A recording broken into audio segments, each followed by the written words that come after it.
To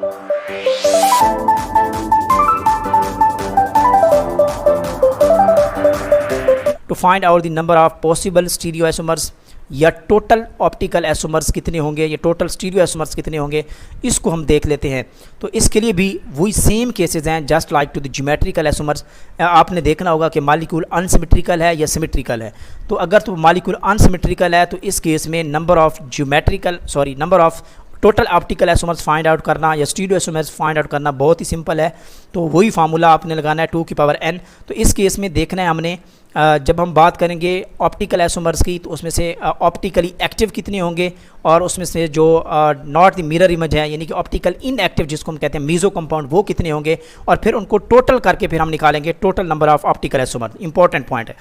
इस तरह नीचे एग्जाम्पल गिवन है लाइक एक लैक्टिक एसिड है। तो लैक्टिक एसिड के केस में अगर हम बात करें तो इस केस में ऑप्टिकल जो एक्टिव आइसोमर्स हैं उसका सिंपल फार्मूला है, क्योंकि this is the structure of lactic acid और इसमें एक स्टीरियो सेंटर मौजूद है। और स्टूडेंट यहाँ याद रखिएगा कि ज्योमेट्रिकल आइसोमर में हमने फाइंड आउट करना होता है, देखना होता है नंबर ऑफ डबल बॉन्ड को हमने n से रिप्रेजेंट किया। यहाँ हम स्टीरियो आइसोमर्स में हम बात करें क्योंकि हम स्टीरियो सेंटर को देखते हैं। स्टीरियो सेंटर क्या होता है, जिस पे डिफरेंट ग्रुप्स लगे हों तब जाके स्टीरियो सेंटर बनता है। तो ये भी हम बात करेंगे, ये बहुत सिंपल चीज़ है। ठीक हो गया। तो इस केस में हमारे पास एक स्टीरियो सेंटर है, इट मीन n की वैल्यू 1 हो गई। और ये जो मॉलिक्यूल है this is the unsymmetrical molecule. कौन सा मॉलिक्यूल है, अनसिमेट्रिकल मॉलिक्यूल है। अगर आप यहाँ से भी इसको सिमेट्री पास आउट कराते हैं तो ये दोनों डिफरेंट पार्ट हैं, दोनों क्या हैं, डिफरेंट पार्ट हैं। तो this is the unsymmetrical molecule. Okay हो गया। तो जब अनसिमेट्रिकल मॉलिक्यूल है, स्टीरियो सेंटर 1 है, तो 2 की पावर n सिंपल फार्मूला हम यूज़ करते हैं ऑप्टिकल एक्टिव के लिए। तो 2 ऑप्टिकल एक्टिव आइसोमर्स इसमें मौजूद हैं। कितने हैं, 2 ऑप्टिकल एक्टिव मौजूद हैं जो कि एनेंटियोमर्स की फॉर्म में होगी। एक डी फॉर्म होगी और एक क्या होगी, एनेंटियोमर्स का एक डी फॉर्म होती है और एक इसमें क्या होती है, एल फॉर्म होती है। इसी तरह इसमें कोई मीज़ो कंपाउंड नहीं होगा। अनसिमेट्रिकल के केस में मीज़ो कंपाउंड क्या होता है, 0 होता है, कोई मीज़ो, क्योंकि ये ऑप्टिकल एक्टिविटी यानी कि ऑप्टिकल इनएक्टिविटी तो है ही नहीं इस कंपाउंड में। ठीक हो गया। तो टोटल जो ऑप्टिकल आइसोमर्स बनेंगे वो कितने बनेंगे, 2 बनेंगे। टोटल कितने बनेंगे, 2 बनेंगे। ओके जी। सिमेट्रिकल मॉलिक्यूल की बात कर लेते हैं। सेकेंड, अगर आपके पास मॉलिक्यूल होगा सिमेट्रिकल तो फिर आपने 2 केसेस देखने हैं just like to the geometrical isomers. इसमें भी आपने देखा है कि even number of stereo centers या odd number of stereo center. अगर तो उसमें even number of stereo center हैं तो फिर आपने जो ऑप्टिकल एक्टिव आइसोमर्स हैं उसका फार्मूला लगाना है 2 की पावर n-1। ठीक हो गया। और अगर तो मीज़ो फॉर्म्स हैं तो आपने फार्मूला लगाना है 2 की पावर n/2-1। ये फार्मूलाज आपने अच्छे तरीके से याद रखने हैं, ये आपने याद रखने हैं। ठीक है गया। और जो टोटल ऑप्टिकल हैं तो ये दोनों को प्लस कर लें तो टोटल हो जाता है। आपकी मर्ज़ी है, आप सेपरेट कैलकुलेट कर लें, ऑप्टिकल एक्टिव निकाल लें, फिर मीज़ो निकाल लें और फिर दोनों को प्लस कर लें तो आपको टोटल आ जाएंगे। और अगर आपसे क्वेश्चन पूछा जाता है कि total number of optical isomer directly अगर आपसे पूछा जाता है तो फिर ये वाला फार्मूला लगा लें तो ये आपको total number of optical isomers मिल जाएंगे। तो एग्जैक्टली सेम फार्मूला है just like to the geometrical isomer. जाके देखें ज्योमेट्रिकल आइसोमर्स का इवन नंबर के केस में जो हमने फार्मूला डिस्कस किया है total number of geometrical isomer का, वही सेम फार्मूला है, एग्जैक्टली सेम फार्मूला है in case of total optical isomers. तो ये आपने उसके साथ कोरिलेट करके याद रख लेना है।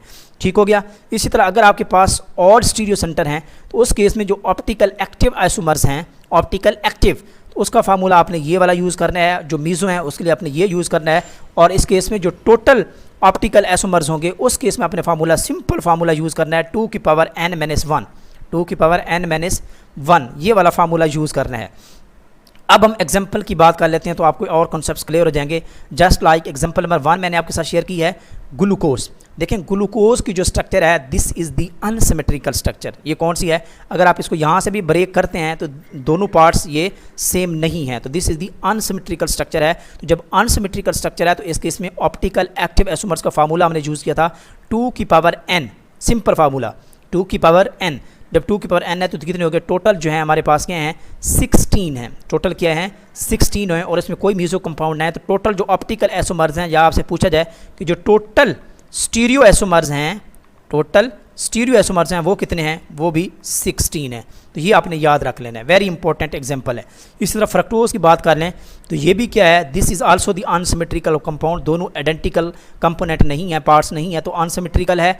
इसमें ऑप्टिकल एक्टिव आइसोमर्स का फार्मूला, क्योंकि अनसिमेट्रिकल है तो 2 की पावर n, 2 की पावर 3, इसमें 3 स्टीरियो सेंटर हैं। इसमें कितने हैं, 3 स्टीरियो सेंटर हैं। ग्लूकोज में 4 स्टीरियो सेंटर हैं, तो इसकी वैल्यू कितनी आती है, 8 आती है। तो मीज़ो 0 है, तो टोटल कितने हो गए, 8 हो गए। इस तरह हम बात कर लेते हैं सिमेट्रिकल मॉलिक्यूल की एग्जांपल ले लेते हैं, जस्ट लाइक दिस एग्जांपल। इस केस में देखें तो ये 2 स्टीरियो सेंटर बनते हैं, अगर ओपन करके लिखें तो इसमें जो n की वैल्यू है वो कितनी है, वो 2 है, और इसमें कितने स्टीरियो सेंटर हैं, वो 2 हैं, इवन नंबर ऑफ सेंटर्स हैं, ठीक है, 2 वैल्यू है तो इवन नंबर ऑफ सेंटर्स हैं इसमें। और इवन के लिए सिमेट्रिकल के लिए फार्मूला हमने यूज़ किया था ऑप्टिकल एक्टिव के लिए 2 की पावर n-1, तो सिंपल कैलकुलेशन 2 आ जाएंगे ऑप्टिकल एक्टिव। इसमें जो मीज़ो कंपाउंड है वो कितने 2 की पावर n/2-1 फार्मूला हमने यूज़ करना था इवन के केस में, तो ये वैल्यू कितनी आएगी, 1 आएगी। तो टोटल 2 हैं ऑप्टिकल एक्टिव आइसोमर्स हैं, ऑप्टिकल एक्टिव, और इसमें 1 कंपाउंड जो है वो मीज़ो कंपाउंड है, तो टोटल कितने होंगे 2 + 1 दैट इज इक्वल टू जो टोटल ऑप्टिकल आइसोमर्स हैं या स्टीरियो आइसोमर्स हैं वो कितने हैं, वो 3 हैं। इसी तरह अगर आप इस तरह नहीं करते तो डायरेक्ट फार्मूला लगाना चाहते हैं तो ये लगा के आप टोटल वैल्यू ऑप्टिकल आइसोमर्स की, जो टोटल ऑप्टिकल आइसोमर्स हैं वो निकाल सकते हैं।